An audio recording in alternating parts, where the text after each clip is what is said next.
Hi, everyone. Hello, hello, hello. By the way, Oscar is here with me too. There you go. So I think this is a good company, and I think I need a selfie right now, and then we'll get down to the tour of Saint Petersburg. I think this is how we're going to do this. Okay, wait a sec.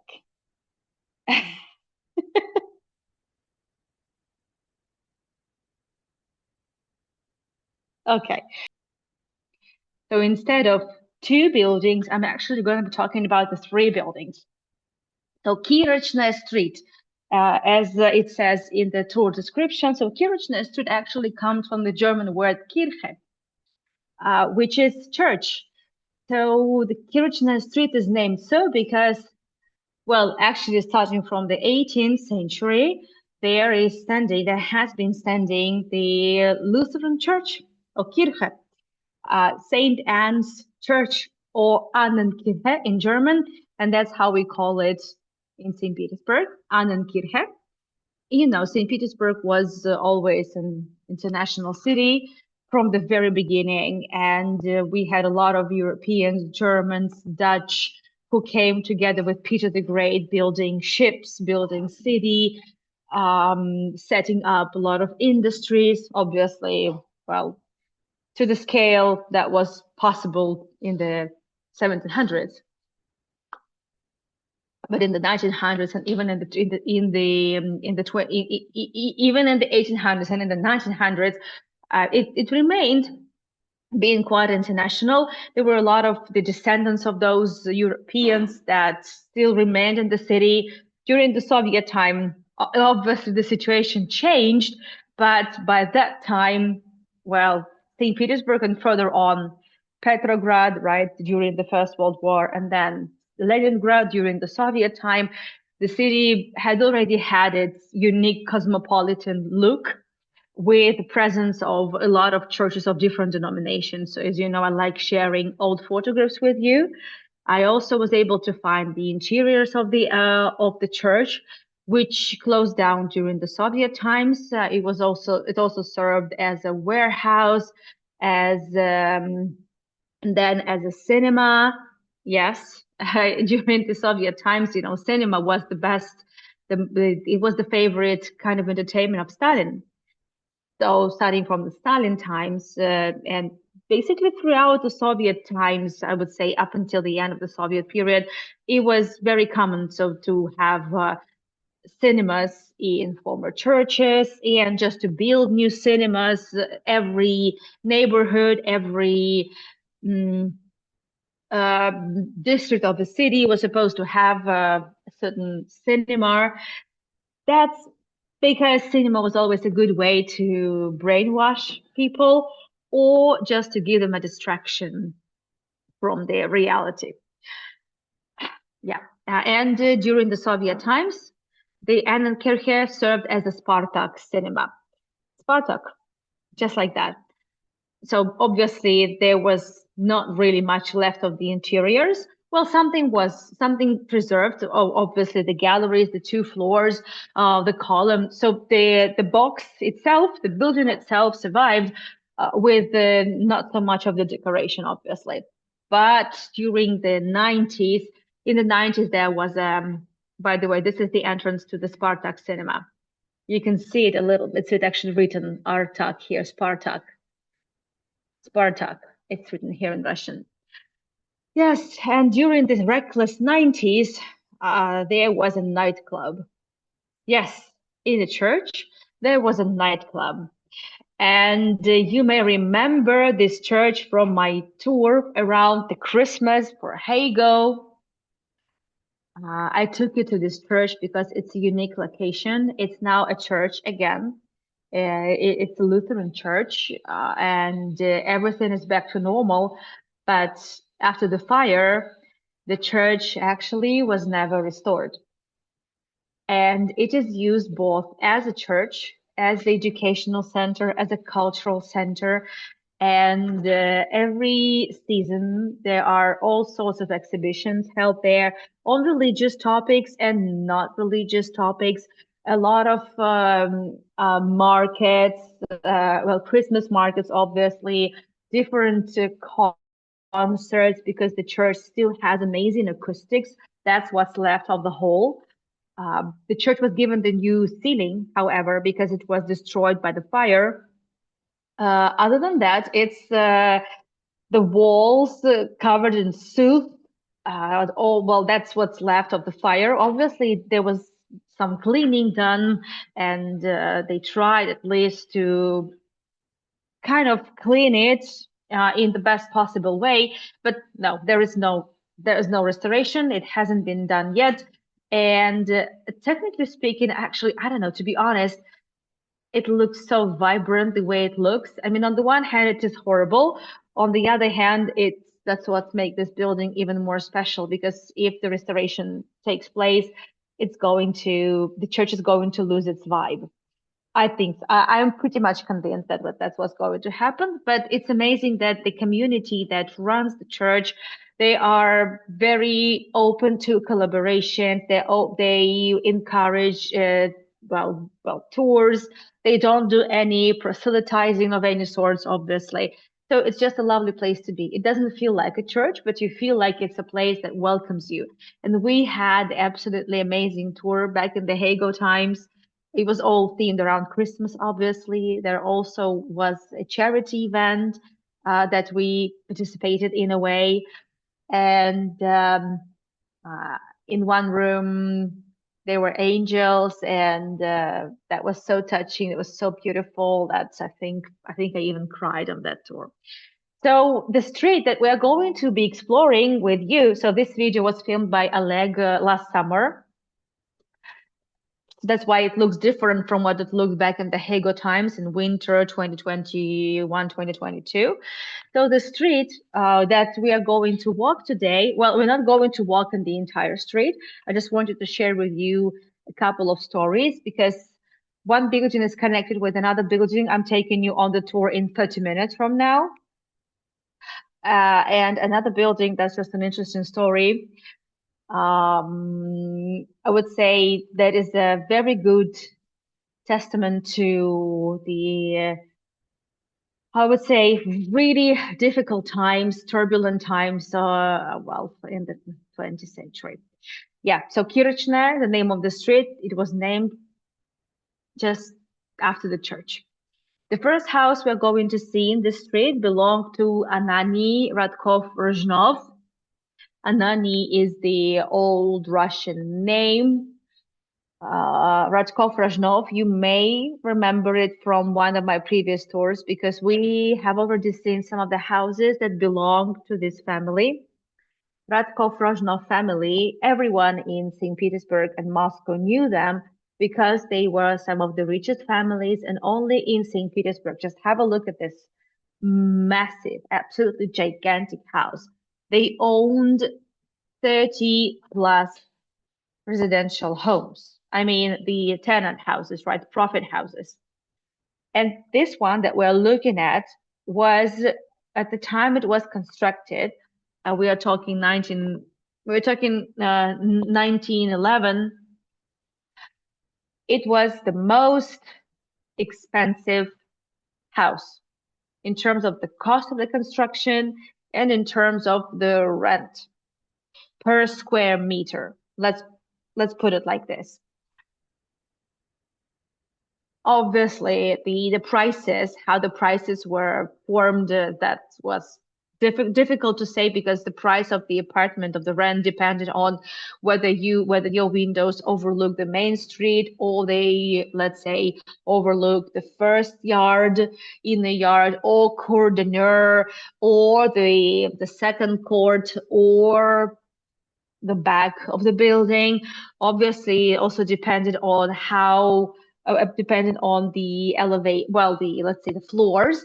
But in this house, this was not really a big issue because because at the time when it was built, there already had been elevators and building of such status.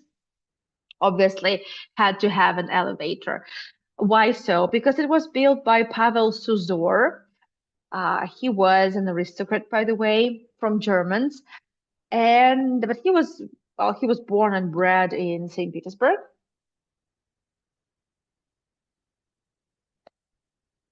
Pavel Suzor, at that time, was one of the most popular architects. He was in really high demand, and his name was a brand. You already know Pavel Suzor. How so? Well, because you must have seen the Zinga building uh, in on the Nevsky Avenue. Pavel Suzor constructed the headquarters of the Zinga sewing machine factory building in St. Petersburg.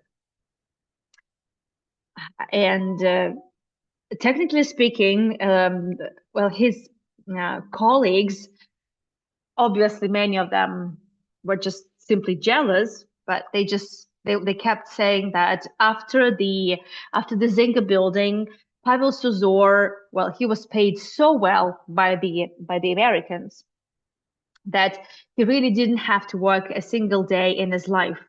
But which is probably true, but he kept on building, and every next building that he created um, was well not better. I think it's difficult to say that any building can be better or more beautiful than the Zinga building, but it was another masterpiece. By the way, so this is the photo taken overlooking the Nevsky Avenue, and as you know, on World Virtual Tours, I have been doing a series of talks on the Nevsky walks. And on the 9th of May, on Saturday, if you take a look in the lower right-hand corner of this image, you will see Spielblatt Cathedral. So on the 9th of May, I'm doing the tour of the Spielblatt Cathedral for World Virtual Tours. So if it's something that you would like to see, you are more than welcome to join. Just saying, just saying. And Pavel Suzor, after the completion of the Zinga building, he mostly focused on construction of banks buildings or hotels because they paid more. They always paid more, and it was even more prestigious. So we still have a lot of buildings constructed by Suzor, and they are either hotels or banks or insurance companies, which I guess it makes sense now. And as we now cross the street and we're taking a closer look at the building. So it's massive. Yeah, the building was quite, well, I remember while I still lived in St. Petersburg, well, about a year before that, I guess about maybe 2 years, maybe just before the pandemic, they already painted it, repainted it, and it looks fresh, clean, and very new, but it's not new. So this house is pretty old, and it's just amazing that this house was not damaged. It was not destroyed during the Second World War times, and it was not destroyed by the revolution. We've just went through the arch. We've just gone through the arch, and the arch takes 4 floors. It belonged to Anani Radkov Rajnov, but Anani had a brother, Yakov. And Yakov also wanted to have a house of a similar kind. And Yakov built himself, well, he asked Pavel Suzor to build him a similar house. And we're going to see this house on my next tour of Liteyny Avenue.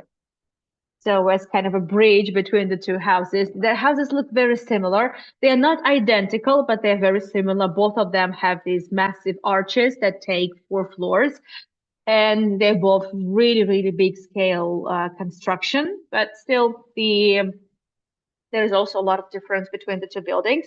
So both brothers belong to a very rich family with very good connections. So Radkov Rajnov's, Anani Radkov Rajnov was the actual state counselor of Nicholas II.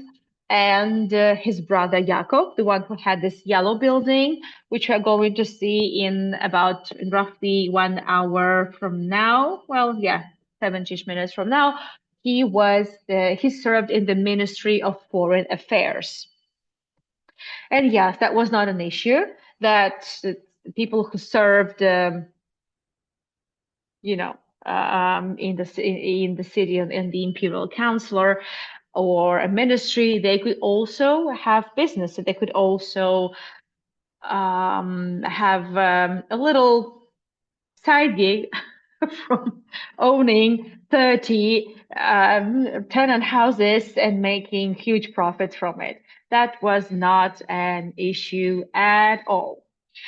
What are we looking at is the so-called cour d'honneur court. Cour d'honneur means the court, well, kind of the court of honor, so to speak, because it's not just a backyard, it's not an inner yard, it's still a very beautiful, quieter nook, a yard where the windows would be overlooking and it would still be beautiful because, again, as I said in the beginning, so if your windows overlook the main street with other beautiful buildings on it, well, in it, I mean, then it immediately affected the price immediately. And backyards were already a little bit less pricey. So to save money and to just up the price, cordoners were a good solution because it was quiet, but still very beautiful. And it was not a backyard. It was kind of a official gala, still very nicely looking main court, so to speak, main courtyard, kind of, in a way. So that's why it's called the court of honor because of that. And yeah, also you can see that the beautiful buildings also on the other side of the road. Yeah, so you can imagine. And then we see this, uh, well, nice exterior. It's amazing. We have the original lamps and everything, but something really, really stands out. And I mean that this elevator, this white thing is the external elevator. Locals call it a thermometer because it does look like a thermometer. This is obviously well, the extension of in the Soviet times when a new elevator, much bigger elevator, had to be placed on the building. I'm just zooming it in a little bit, and we're going to find ourselves in a bit of a different setting. There you go. So there had been elevator, but an elevator, the original elevator was way small, was too small and narrow. So there was a need for a bigger one. That's why, and there was no space for a bigger elevator inside the building, but they managed to place it from the outside. And this is the small, well-shaped courtyard well, for servants, because servants usually lived together with the family they worked for. It depended. It was not obligatory, but it was very common. And the windows of their apartments would be always facing these courtyards with very little light.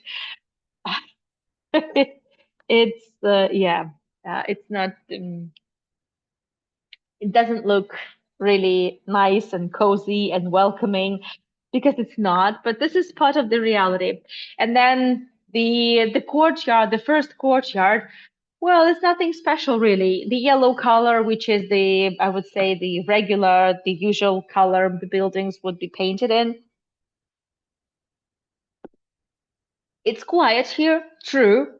It's not ugly, but it wasn't the same price as the Cordonnier. So in Cordonnier, they basically, well, made sure they would earn a little bit more, because every apartment would just be charging you for this view of the Cordonnier, just like that.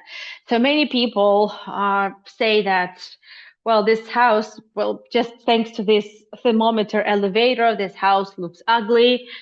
well, due to, right, it looks ugly, but people who live in this house are really happy because we know that in the 80s, people were really, really angry with the elevators they had. Very small, very narrow. There's no way a stroller could fit in that elevator.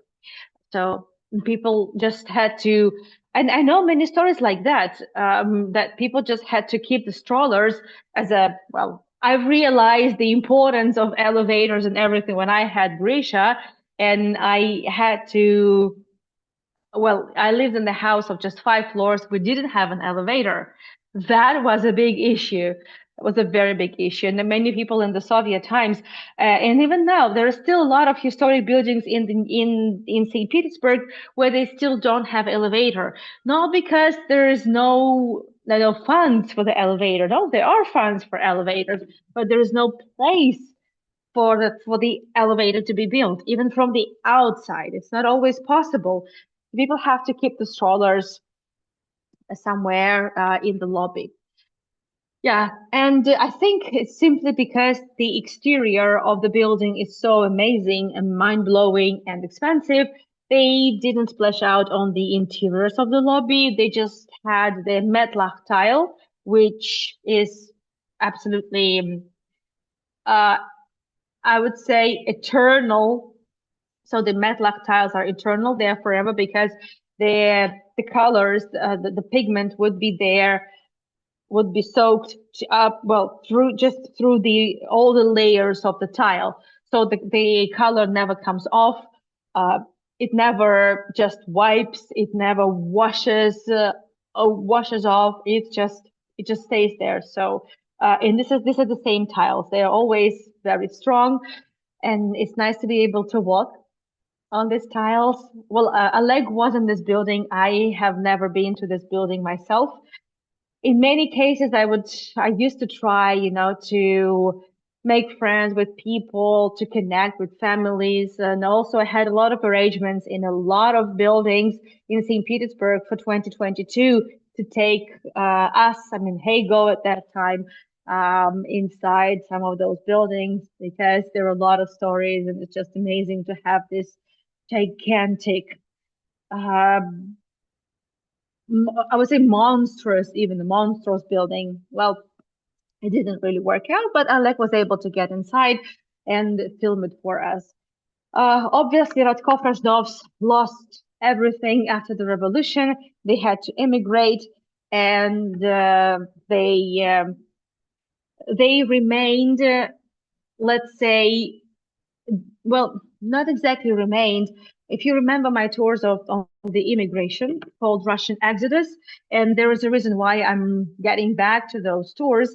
The recordings are available for my sponsors, and if you are my sponsor and you're struggling to find a certain tour, just contact me and I will help you with that. I'll help you locate a tour, or I will send you the link. If you have any questions regarding that, please feel free to always ask, regardless whether you are my sponsor or not. I will help you. Well, we will see what we can do.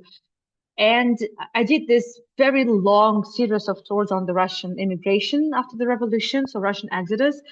And well, we spoke about the so-called white government, right? Russian white army that fought against the Bolsheviks, Red Army, right? They kind of formed the government in exile. And Radko Krajnovs were there. They were around, so to speak, the government, but obviously they never really restored, they never really returned to the same wealth that they used to have. By the way, speaking of one of the buildings where I was hoping to take you to, had it not been for other plans that my country had in 2022, the Bach House, the house of Julian Bach. We visited it in January this year as a kind of the New Year present. It's an amazing building.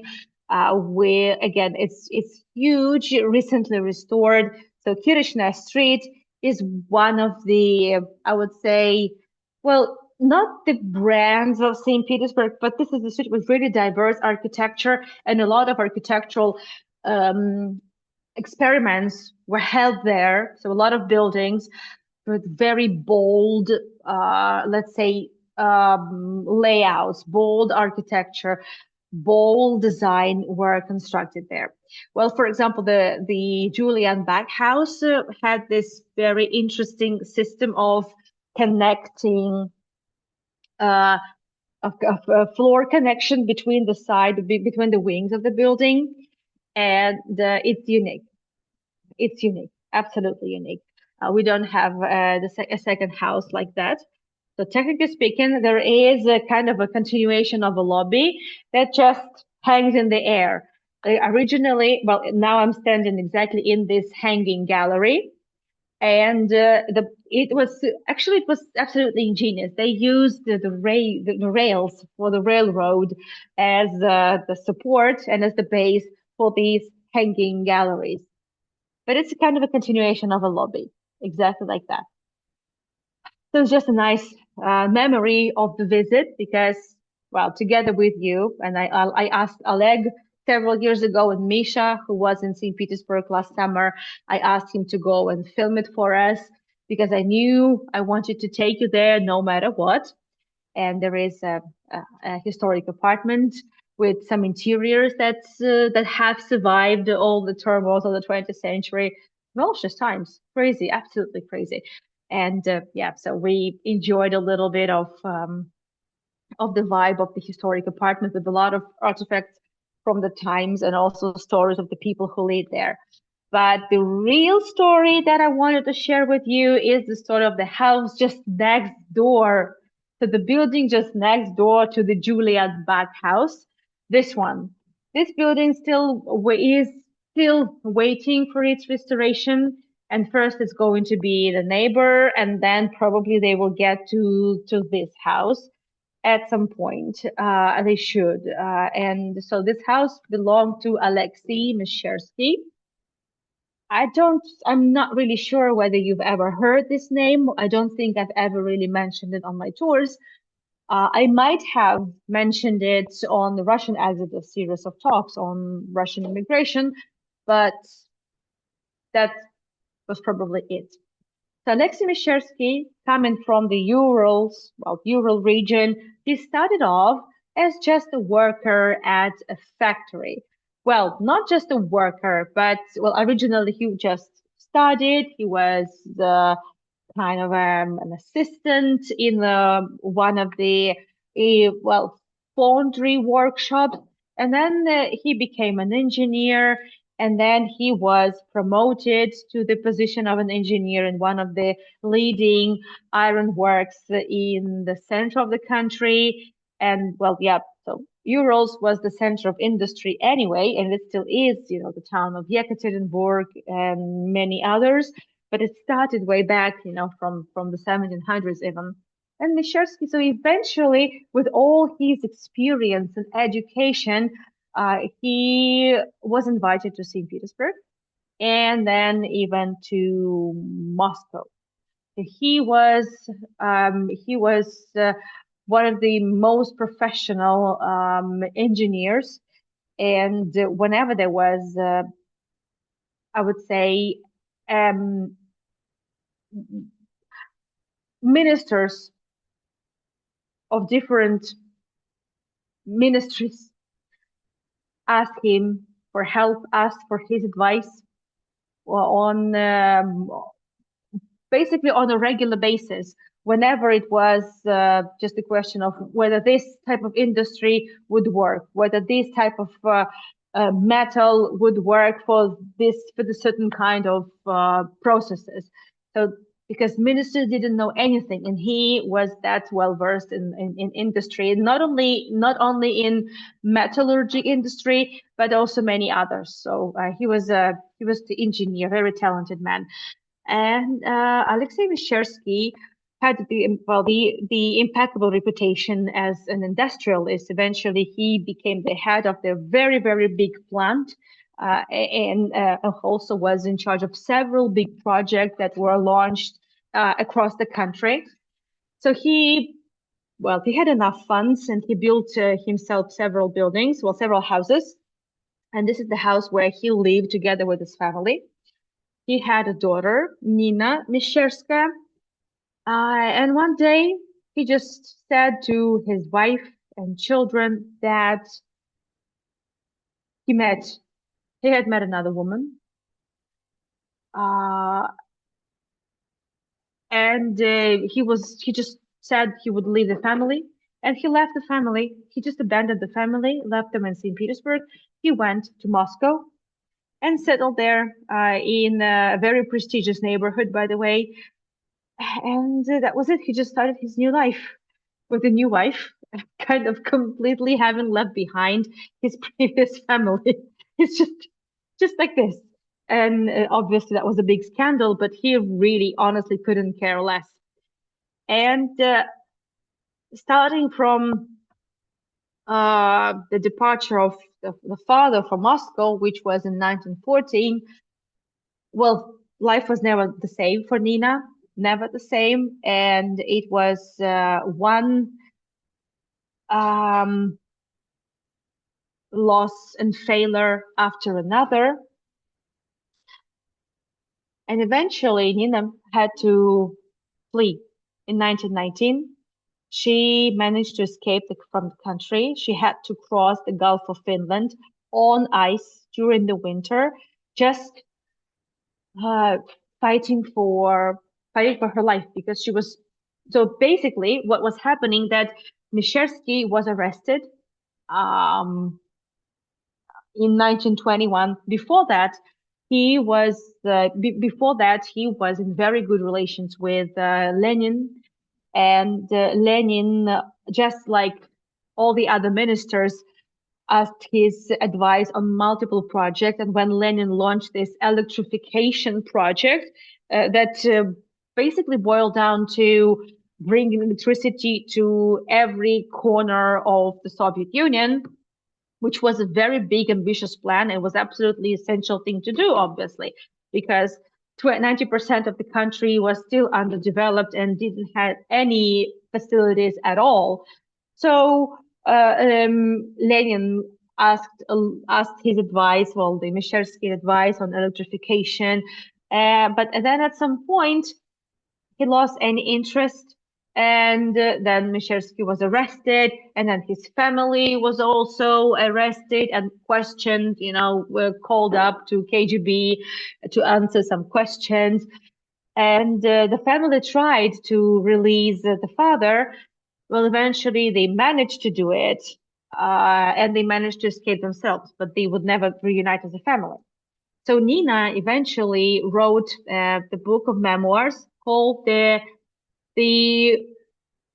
four thirds, not the three fourths, not the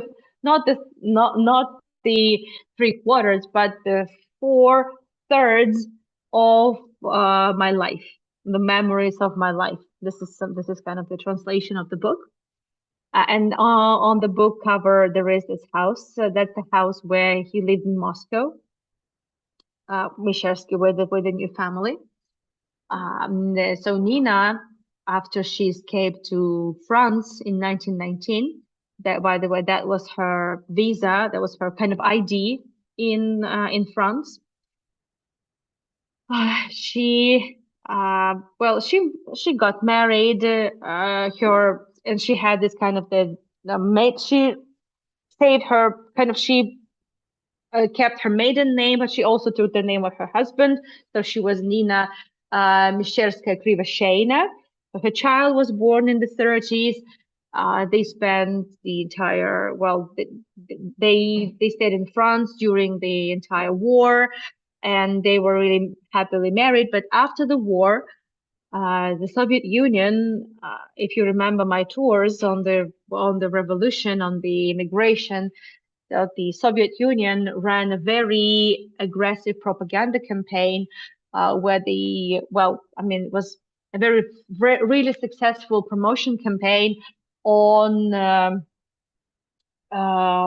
calling, for the former Russian, to the Russian immigrants to come back to the Soviet Union. These people, in that promotional campaign, Russians were promised that they would not be persecuted, they would not be blamed for having left the country, and they would have a lot more opportunities than in Europe, totally destroyed and drained by the Second World War. And this is how Nina and her family decided to get back. So they went back to the Soviet Union in 1948, and her husband was arrested. Her son was arrested. She was um, fired from her position in the research facility. Uh, Further on, they were released and they left for France in 1978 again. In her book, she starts her book with a story of how, ever since her father left, things would go south, things would go the wrong way. She was in relationships with Sergei Prokofiev when she was just a teenage girl. She was underage, actually, and Prokofiev was also underage at that time. But they were so madly in love, and Prokofiev is the composer, the famous composer. They were so madly in love, and their families were so against it that they decided to escape. But they failed. So, and the parents did everything for the breakup to take place, and eventually she lost any touch with Sergei Prokofiev. And in 1919, after being under a home arrest, eventually the entire family had to flee because they were tipped by a phone call that someone would be coming after them. From someone from KGB was coming after them, so they had to flee just like that.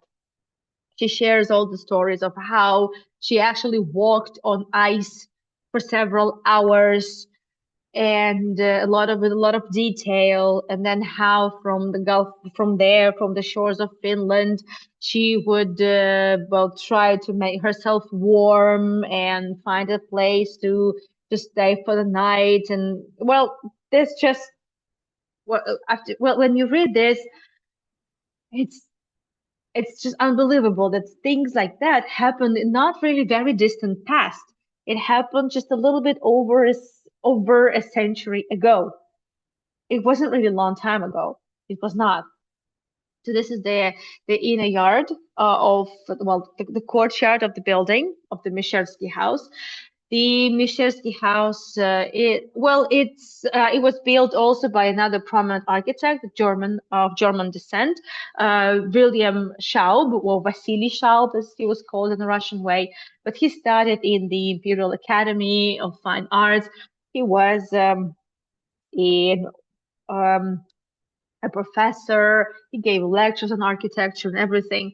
So it was a very expensive house, and he built a lot of Art Nouveau buildings in the city. You may remember this one from my tours back in fall 2025. And Oleg was lucky to be able to visit the apartment where Mishelsky family lived. Every once in a while, the lady who owns this apartment and this house, she opens the doors of her house for small tours. This has to be a specially arranged tour with the Ministry of Tourism of Saint Petersburg and its region. So, but it happens from time to time. So Oleg was lucky to visit it. And this is the lobby of the building. It's not in pristine condition, unfortunately, but it's the original. These are the same steps, the marble steps, the same decoration. So it's still there. The woman who lives in that apartment, her parents eventually bought that apartment after after the perestroika, privatization was possible. So her parents and her family bought the apartment from the servants and the maid that had been living there after the Mishelsky family left in 1919. It's really interesting railing, very interesting design, really interesting design of the doors, the original doors with all these big, well, round shaped, it's not a niche, I don't know, just interesting decoration. You kind of, well, the house is really interesting. And Michalski, well, he commissioned this house. I don't know if he participated in the construction or he somehow also was involved in the project itself. I don't know that, but I can clearly see, well, I've never seen the railing designs of this kind. This is for sure. Never. Yeah, just a little bit of the apartment, just a little bit. And as far as I understand, they were um, either getting ready for some renovation or moving or something. I'm not sure. But the amazing thing is that so after the revolution, the servants and the maid who served, who worked for the Mishersky family, they moved in and they remained in this apartment in one of the rooms because obviously it was also turned into a communal apartment. And then they remained up until the end of the Soviet period. And then eventually the family, some family purchased this apartment from them. And now this woman, the daughter of these people is living in this apartment. By the way, this is the original wallpaper that was there during the Mishersky times, by the way, the original. Well, the frieze is new. It's kind of just inspired by the design of the wallpapers. Also, Oleg told me that the woman said she actually has still some bits of that original wallpaper, but not on the wall, but as a bookmark in her books. And there's a lot of furniture that's left from the Mishersky times. This bookcase, for example, the decorations in the rooms, the columns, the niches, the fireplaces, the all sorts of well cupboards and well the cupboard over there. When the family returned, well, in 1948 they returned. They were promised a much better life, um, not like in the devastated Europe. They were promised good work. They were promised prosperity and all the social benefits. And that's how it was from the beginning. So she was offered a good job at the research facility.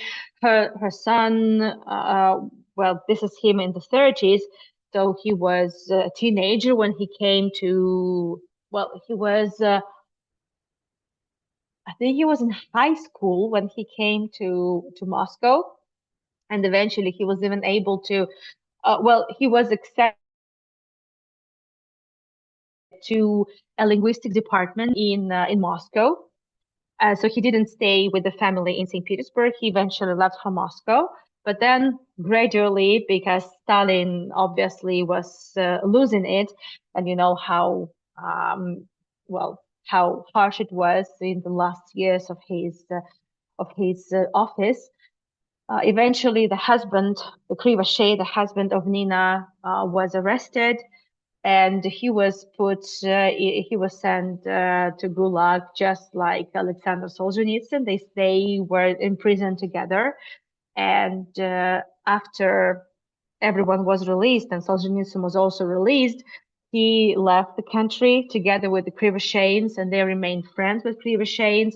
And when Nina Misherska Krivosheina published her memoirs, Solzhenitsyn was the one who promoted it and very often quoted that book because that pretty much described the story of everyone who had to go through the immigration um, and the hardships of the Stalin's regime.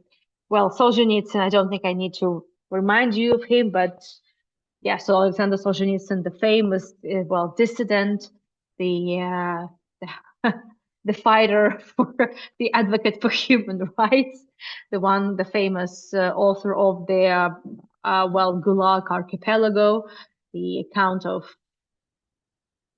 of horrible events. The person who spent about a quarter of his life in camps, who witnessed the rise of Soviet regime and the agony of the Soviet regime, the hardship of the Second World War, and another agony post World War times.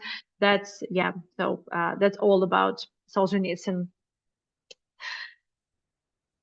And eventually, also the Nikita, the son. So he eventually he was released. He was lucky to have studied for a couple of years, and then he was released and left. And he started working in the research facility. Well, in linguistics, he was a linguist. And eventually, when it was possible to leave, once it became possible to leave in the 70s. So just imagine that he spent about 4 or 5 years in prison just because he was the son of the unreliable um, parents. Because the parents, they did what? They escaped the country in 1919, right? And then they returned, and obviously, well, Stalin could not forgive that. So, but Nikita eventually was released, and he continued his studies. He got a degree in linguistics, and he worked at the research facility. And then in the 70s, they were able to leave the country, and they left for France. And this is where Nina Krivashena wrote her book, remembering her father, seeing his rise and fall, in the Soviet times, because Mishelsky was absolutely convinced he would be absolutely cherished and worshipped by the Soviet government, by the Lenin's government. But then all of a sudden, just within a minute, in a blink of an eye, everything changed for him. And so his family back in Petrograd tried to help him, tried to save him. And they even had to bribe people in the KGB so that Mishelsky would be released. Once they were fooled, the second time it worked. So they spent the rest of their monies just trying to rescue the father. So she talks a lot about it in a great detail in the book. I will not be retelling it, but the amazing thing is that Nikita Krivoshein is still alive. And Nikita Krivoshein gave a big interview to a lot of Russian journalists. I mean, obviously, we're talking about the times before the Second World War. Before the current war and everything. And also, well, he shares a lot of his memories. He shares the memories of his mom, of his father. He obviously didn't know his granddad because he was born already in the 30s, so that there was no possibility that there was no such possibility at all. And it's just amazing to see someone. I have prepared a short video, the interview with Nikita Mishelsky. This is one thing. He's just at the beginning of his interview, kind of uh, sets the setting for the interview, and you will see it. I also provided the captions in English because the interview was in Russian. He lives in Paris.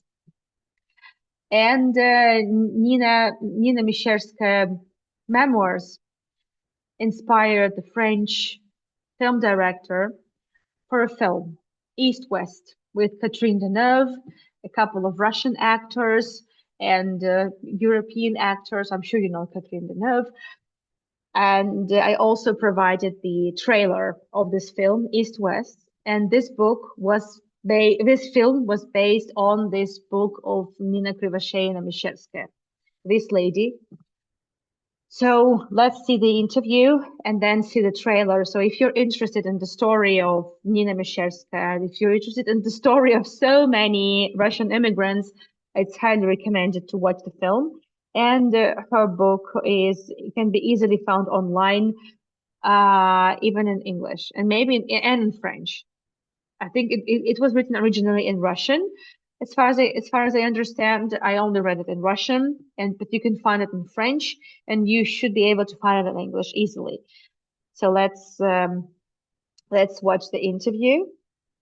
So you should be able to hear this, but yeah, you should be able to do this. Well, I think I just got the right setting. Мне в жизни довелось увидеть, присутствовать при одном историческом событии. Это освобождение Парижа в 1944 году. Мне было 10 лет, это очень запомнилось. И то, что я считаю всемирно историческим событием, если бы оно не состоялось, нас с вами бы сейчас, Николай Карлович, не было бы, это то, как Сталин отправился назад в то место, откуда он прибыл, то есть в гиену огненную, к Вельзевулу. So Nikita Mishevsky is saying that he witnessed, when he was just 10, he witnessed the liberation of Paris. And then he also saw death of Stalin. So he puts it saying that Stalin returned to where he came from, hell. Мне в то время было 19 лет. Я оказался, поступивший из Ульяновска, при сидящем отце, будучи ремигрантом, студентом Института иностранных языков, теперь имени Терезы, на Остоженке. Как я туда поступил, это целая история. Может быть, если кому-то интересно, она рассказана в журнале «Звезда» мною под названием «Бегство из Ульяновска». Но это другое дело. And then, so as I said, after he was in prison for some time, as a basically a man in his early 20s, he was released. Upon Stalin's death, he was released. His father was still in jail. He was imprisoned in the town of Ulyanovsk, and then he was able to go back to Moscow. And yeah, it was an interesting, I would say, worth a Hollywood movie story of him being accepted to one of the most prestigious Moscow universities, to the foreign languages department. But we're not getting into the story now. So it's just kind of to give you, so this interview is about 10 years old or 8 years old, but it's just amazing. This person is still around. The story is amazing. So he saw it all. And there's still so much that he remembered from what his mother shared with him. And yes, and now the trailer of the film East West, with captions provided, but it's a trailer, right? So it's trailer. It gives you, kind of an idea of what this film is going to be about. It's so much action. So this is the book by Nina Krivosheina. This is the cover of the film. The poster. Bienvenue sur la terre soviétique.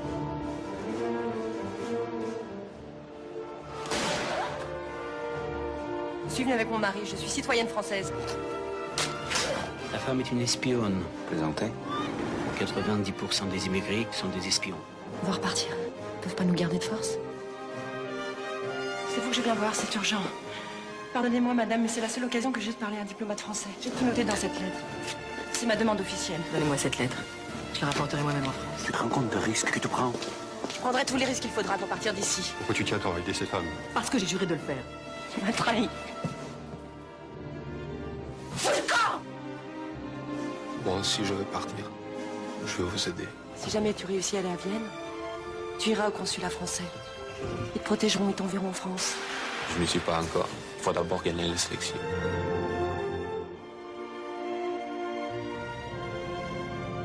Je vais passer à l'ouest. Ça va prendre des risques insensés. Si vous nagez pendant 6 heures dans cette mer, je vous embarque.